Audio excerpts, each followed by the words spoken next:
Dieu créateur ne pouvait pas être vu au cours de sèche. C'est pourquoi il se cacha dans des temples temporels.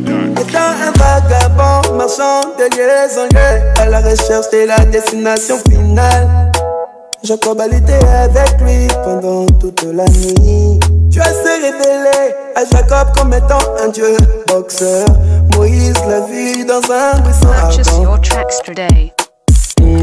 Bonjour, bonsoir, ça dépend de l'heure à laquelle vous nous suivez. Vous êtes nombreux, branchés, connectés à travers le monde sur cette plateforme. Une réaction à une action dans le 3e testament ou dans le 3e exode. Vous êtes connectés bien sûr pour suivre toutes les informations en temps réel. Alors aujourd'hui, notre drone se déplaçait jusqu'ici dans le pays du président Sassou pour l'œuvre du Seigneur. Alors pour aujourd'hui, nous avons un invité, le révérend Neville, que je demanderai de se présenter. Bonjour, révérend Neville. Bonjour, mon précieux frère. Pouvez-vous nous parler un petit peu brièvement de qui vous êtes? Vous êtes pasteur, vous êtes chantre, vous êtes le peuple qui nous suit et a besoin de connaître qui vous êtes réellement. Bon, premièrement, d'abord, je vous remercie. Merci beaucoup. Pour cette initiative que vous avez prise de faire connaître cette vérité à toute l'humanité entière par la voix de ratés tels que je vois cela sur la banderole et autres, et que le Seigneur vous bénisse pour cela. Amen. Et vous êtes les bienvenus sur notre terre congolaise. Merci beaucoup. Et nous vous accueillons au nom du Seigneur William Branham. Amen. Bon, je me nomme le révérend Orman Neville Branham.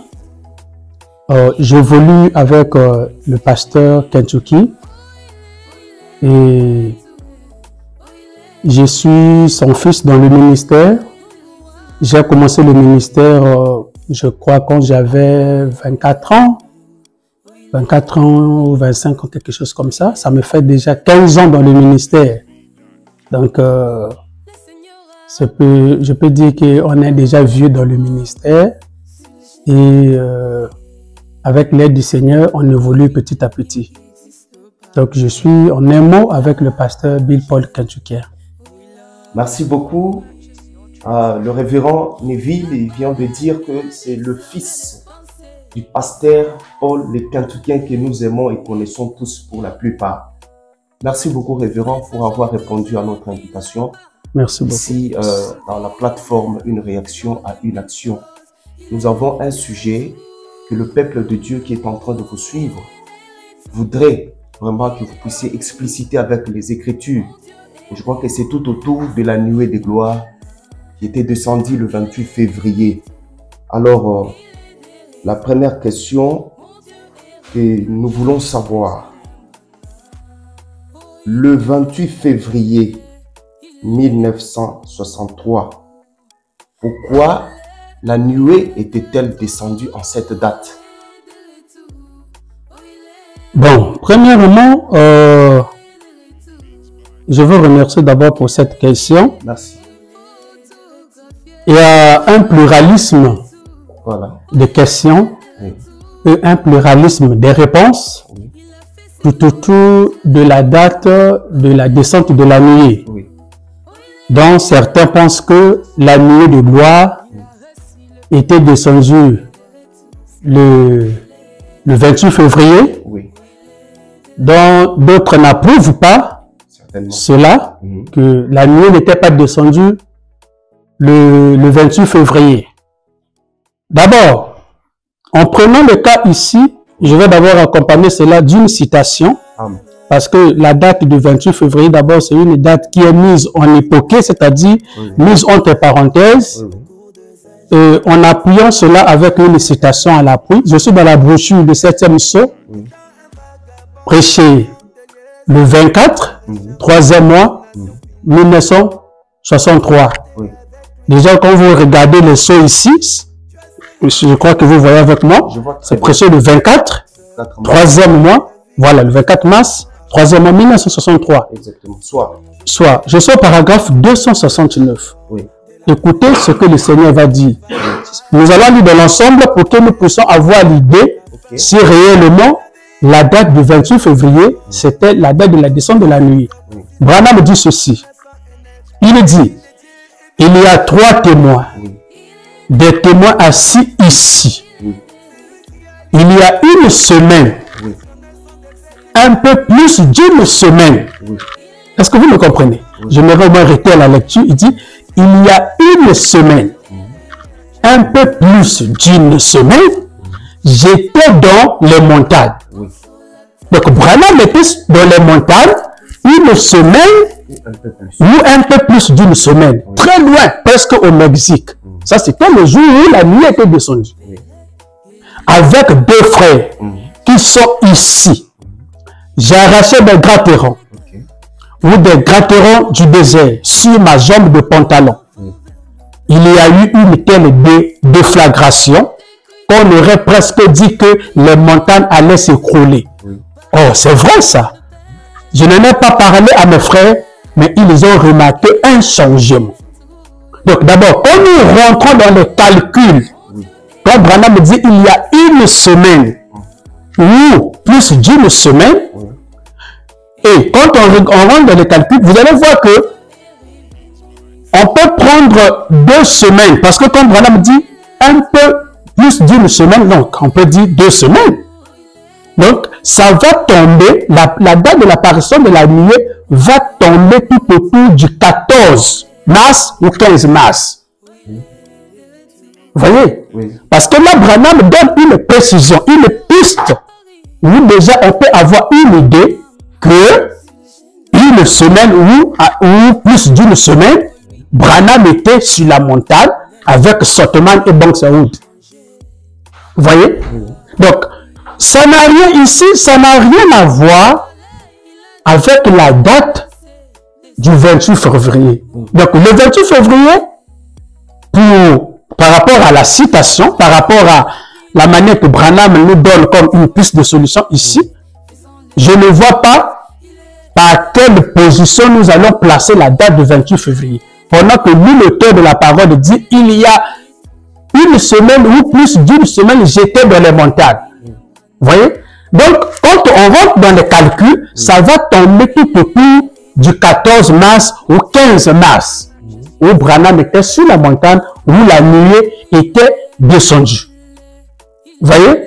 Donc, la date du 28 février, je pense que c'est une date qui n'est pas correcte, dans le sens où nous n'avons pas des écritures qui prouvent que réellement la nuée de gloire était descendue le 28 février. Nous n'avons pas dans les écritures dans ce sens-là. Parce que quand nous prenons aussi dans la brochure l'absolu de 1963, toujours dans l'année de 1963, vous allez remarquer que William Branham dit que c'était le 14. Vous voyez? Le 14 de quel mois? Du mois de mars, où ils étaient sur la montagne. Vous voyez? Donc, Branham n'a jamais laissé sa parole dans une confusion totale. Quand Branham dit quelque chose ici, il faut fouiller les Écritures. Vous verrez qu'il va donner l'interprétation de ce qu'il a dit, de ce qu'il a dit ici. Donc, pour moi, la date du 28 février, ce n'est pas la date de la descente de la nuit. Voilà, je voudrais rebondir un peu sur quelque chose dans ce sens. Maintenant, dans le sens où le Seigneur lui-même envoie les gens d'aller consulter le magazine. Et les gens-là qui avaient tiré la photo, il voulait dire que aller consulter la date où la chose a été tirée ou bien la date où la chose a été publiée.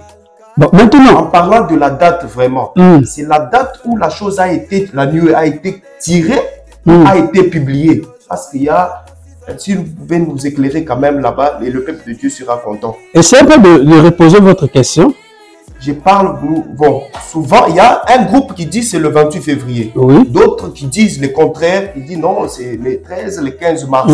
Maintenant, cette date-là, en fait, que ce soit le 18 et le 28 février, que ce soit le 15, cette date-là, c'est la date de la capture de la nuée ou c'est la date de la publication? Parce que, je ne sais pas, c'est cette même date-là qu'on avait tiré et publié, ou bien on a d'abord tiré, on a examiné, après on a publié plus tard. Mais c'est tout à fait juste. La photo a été prise. Oui. Et quand la photo a été prise, Oui. Le magasin, le magazine Life, Oui. en prenant l'image, Oui. ils ont publié l'image Oui. tout autour de la date du 28 février. Oui, oui. Est-ce que vous voyez? Oui. Mais selon William Branham, la date de la... Parce que ici, il est question de la date de l'apparition, pas de la date de la publication. Oui. C'est la date de l'apparition de la nuit. L'apparition, bien sûr. Vous voyez?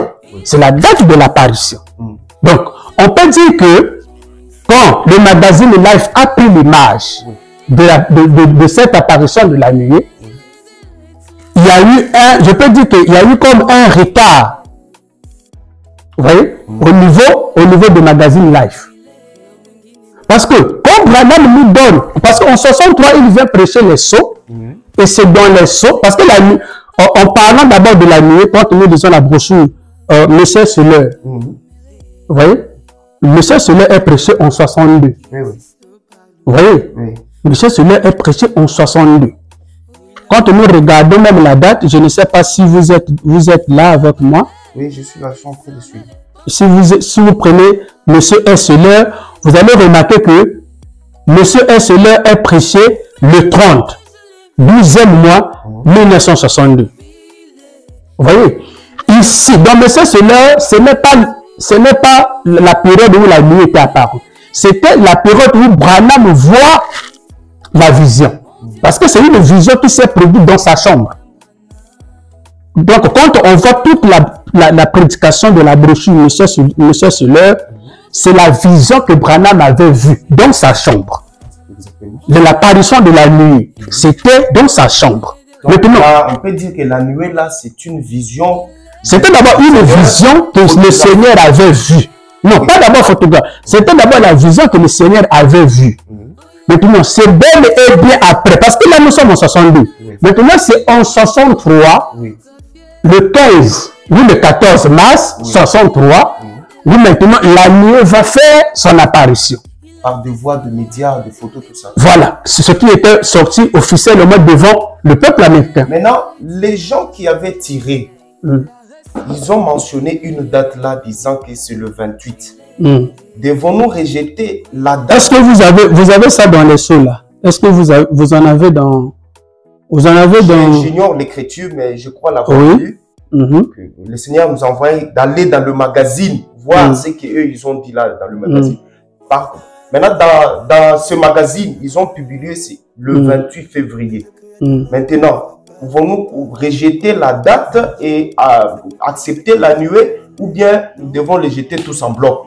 Bon, c'est là où j'aimerais aussi poser une question. Oui. Ce que la science a publié, et ce que Branham confirme, où se trouve la vérité? Vraiment. Vous voyez, la science a publié, mais Branham vient confirmer quelque chose qui n'est pas, je peux dire, identique avec ce que la science a publié. Bon, l'importance ici, est-ce que c'est la date ou c'est vraiment la nuée? Moi, je trouve... Non, parce que c'est d'abord la date.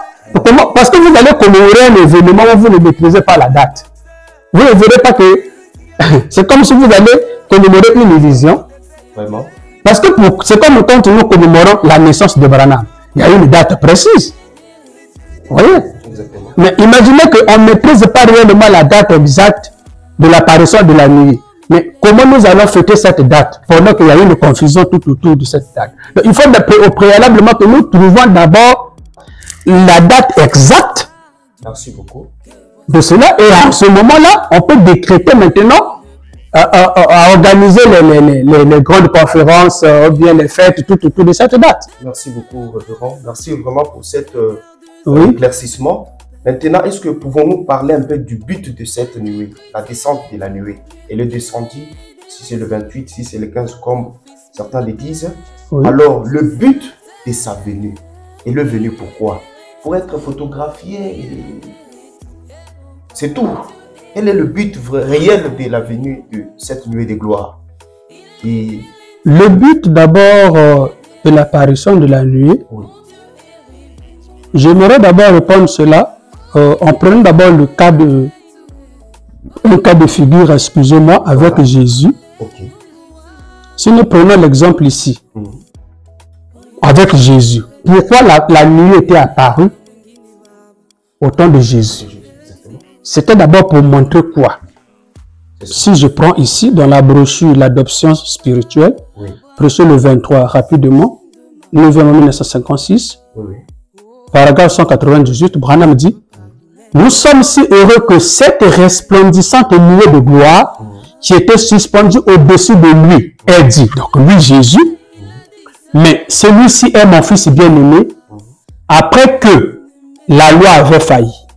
Donc, le but d'abord de l'apparition de la nuée au temps de Jésus, ça montrait déjà que Moïse, parce que Moïse aussi, il avait la nuée. Mais il n'était pas dans la nuée comme Jésus, mais la nuée était au-dessus du peuple. Bon, donc ça montrait déjà que la loi de Moïse avait failli. Il a fallu qu'il y ait une introduction d'une autre dispensation liée aussi avec la nuée de gloire. Donc la loi a failli. Après qu'on avait failli d'observer la justice, alors Dieu a dit, écoutez-le. Donc, les prophètes ont failli, la loi de Moïse a failli, alors cette fois-ci, Dieu introduit son fils. Et quand Dieu introduit son fils, il l'adopte. Et quand il adopte le fils, Élie, qui représentait le prophète, était là témoin. Moïse, qui représentait la loi, il était là témoin pour montrer que les prophètes et la loi ont failli. Maintenant, ils observaient l'introduction du Fils de Dieu. Donc, quand la nuée aussi apparaît au temps de la fin, ça montre aussi que le message de Jésus a failli. Vous voyez, les prophètes ont failli. Vraiment. Alors, c'est là où quand Branham vient, lui aussi, il doit être adopté, il doit être introduit. Maintenant, quand on l'introduit, c'est là où les anges descendent pour assister. Et moi, je crois fermement que quand la nuée de gloire, quand les anges sont descendus ce jour-là, tous les témoins étaient là. Parce que Branham dit que dans ce tabernacle habite l'esprit d'Élie ainsi que l'esprit de Christ, les deux témoins. Donc, la loi et la grâce.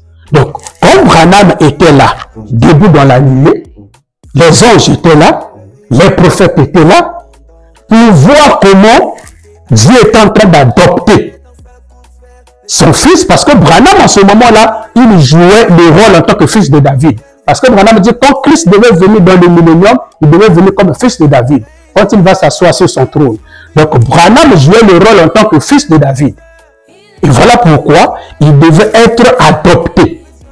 Une fois que William Branham est adopté, et ça, en ce moment-là, les anges peuvent fléchir les genoux, ils peuvent écouter.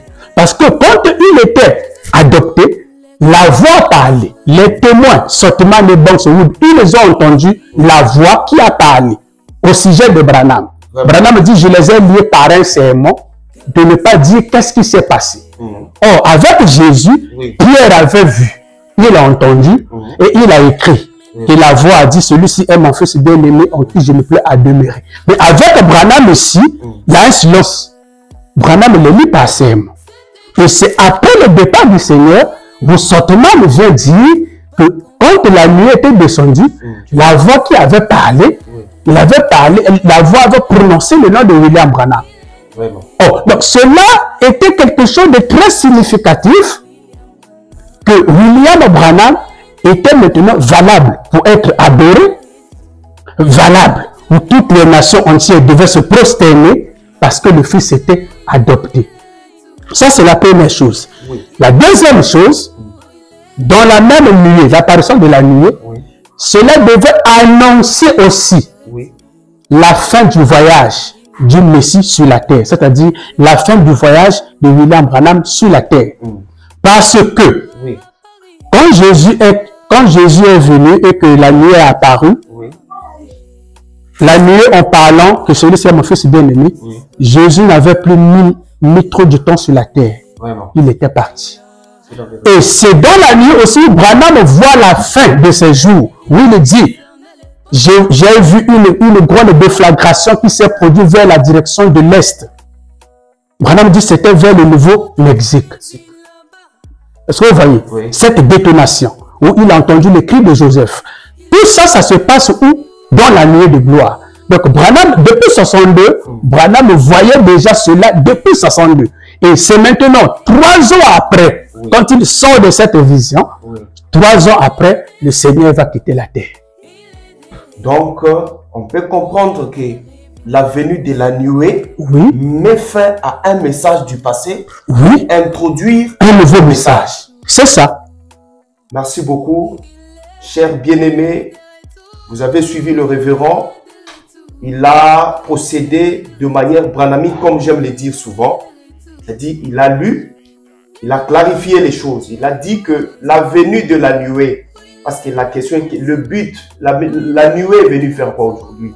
On avait déjà au temps de Moïse. Au temps de Jésus, on a eu la nuée. Et aujourd'hui, nous en avons. Pourquoi? Il a dit, c'est comme au temps de Moïse. Quand Jésus est venu et que la nuée était descendue, cela a mis fin à la loi. Amen. Et aujourd'hui, la nuée de 1963 met fin au christianisme. Voilà, c'est ça. Je crois que c'est ça, révérend. C'est ça, tout à fait juste. Merci beaucoup. Maintenant, révérend, quel message pouvez-vous passer au peuple de Dieu qui ont aussi les photos de la nuée? Ils en ont plusieurs, dans le bureau, dans ceci. Mais continuent avec l'ancienne adoration, avec l'ancien message, avec la même vieille école de pensée qu'on a toujours eu chaque fois, mais qui ont la nuée entre leurs mains. Quel conseil pouvez-vous donner à ces gens, des pasteurs, des docteurs, de musiciens ou de croyants? Vous avez la parole, pasteur. Révérend. Bon, pour cela, j'aimerais déjà dire que ce soit les prédicateurs, que ce soit les pasteurs, que ce soit les frères ou que ce soit les sœurs qui possèdent entre leurs mains la photo de la nuée, c'est déjà une manière de leur dire que vous ne comprenez pas le sens de la chose que vous détenez. Pourquoi? Vraiment. Parce que la chose que vous avez entre vos mains, c'est déjà quelque chose je peux dire que c'est une autre chose qui nous a été introduit aujourd'hui, qui est venu mettre fin à un système qui existait avant. Ça veut dire que l'adoration est liée à cette nuée au nom de William Branham. Vous voyez? Ça veut dire que les prières doivent être adressées au nom de cette nuée qui est liée avec William Branham. Donc, ils possèdent quelque chose de très précieux que eux-mêmes ne savent pas l'importance. Donc, le but que nous sommes ici, c'est pour leur faire dire que ils ont quelque chose, qu'ils ne savent pas le rôle ou l'importance de cela, mais la nuée qu'ils détiennent dans leur maison, c'est juste pour leur montrer que nous sommes dans un nouveau jour. Nous ne sommes plus dans l'ancien système où les gens peuvent encore nous dire que non, nous sommes dans le christianisme. La nuée est venue mettre fin avec le christianisme, la nuée est venue mettre fin avec l'ancienne adoration, la nuée est venue mettre fin avec toutes choses. Pour dire qu'aujourd'hui, l'adoration au nom de William Branham, c'est l'exacte vérité et c'est valable. Merci donc, beaucoup. Cette nuée-là, en un mot, c'est l'adoration. Amen. Donc, quand vous détenez là, vous pouvez venir se prosterner devant cette nuée. Parce que celui qui est dans la nuée là-bas, ce n'est pas Jésus. Celui qui est dans la nuée, c'est William Branham. Parce que les gens disent que non, non, mais l'homme qui était dans la nuée, vous voyez quand Branham dit, voyez sa barbe, voyez ceci, voyez ses yeux, c'est Jésus. Non. Mais celui qui est dans la nuée, celui que la nuée avait pris le jour-là, en 1963, ce n'était pas Jésus. C'était Branham qui était dans la nuée. Or, selon la vision de M. Seller, que la sœur Stéphie avait reçu de l'huile mortelle, il a vu Branham avec une longue barbe, il a vu Branham étant comme un vieux, habillé en un habit blanc, mais pourtant c'était le nom de Branham, que nous connaissons tous un barbe. Mais selon la vision de la sœur Stéphie, Branham avait une longue barbe. Parce qu'il y a un changement total. Quand la nuée était apparue, si vous lisez dans « tu ne le sais pas », si vous lisez dans « se tenir dans la brèche », vous allez voir que Frère Branham dit « quand mes frères m'ont vu dans la nuée, j'étais complètement changé. » Amen. Amen. Donc Branham n'était plus le même que nous l'avons connu. On pouvait le voir en herbe, son barbe, tout. Mais le jour où là, il était devenu comme un homme. Avec la barbe, ses yeux étaient devenus comme rouges, tout ça. Parce que c'était les choses que même les frères avaient déjà vues avant. Merci beaucoup, révérend. Donc, pour clôturer, oui. Avant de clôturer même, est-ce que la nuée après Branham peut descendre encore sur cette terre pour confirmer un pasteur, pour confirmer un homme simple comme ça, un homme ordinaire? Est-ce que la nuée peut descendre après la nuée de 1963? Mais d'abord, nous n'avons pas notre message. Après le message de William Branham, il n'y a pas notre message. Parce que la nuée est liée avec le message. Merci beaucoup. La nuée est liée avec Branham. Merci beaucoup. Vous voyez? C'est là où, bon, je ne voulais pas peut-être aller trop dans les citations par faute du temps. Vous allez remarquer que quand d'abord on parle de la nuée, Branham dit la nuée, c'est pas le cumulo, le mus. Voilà. Branham dit la nuée, c'est signifie l'ange de l'éternel. Branham dit l'ange de l'éternel, il vient sous forme d'une nuée, d'une lumière. Vous voyez? Et d'autre part, vous allez voir qu'on dit que la nuée, c'est comme le manteau de Dieu, tel que Job l'a dit. Mais quand Branham explique ce que veut dire la nuée, vous allez voir que la nuée, c'est juste l'éternel lui-même, en un mot. C'est la gloire de l'éternel lui-même. Donc, ça se renvoie à Branham lui-même. Merci. Vous voyez? Donc, en dehors de Branham, qui a été pris par la nuée de gloire, il n'y a pas un autre qui viendra dire que non, moi aussi j'ai la nuée. Mais tu as eu la nuée d'abord parce que la nuée est liée avec le messager. Tu as quel message? D'abord, Joseph qui est même celui que Branham a déclaré que c'est lui le prophète. Oui. Il n'a pas la nuée. Maintenant, tu viendras dire que non, moi aussi j'ai la nuée. Donc, ça, ce sont des faux débats. Quand nous allons voir les gens créer tout autour de là, c'est... Merci beaucoup. C'est ceci que nous mettons point à cette tranche d'émission d'aujourd'hui. Merci beaucoup, révérend. Nous sommes très contents de ce que vous avez répondu à notre invitation. La plateforme RAT, une réaction à une action, vous remercie beaucoup. Et c'est moi qui vous remercie. Merci beaucoup. Et à la prochaine. Et les cœurs des enfants vers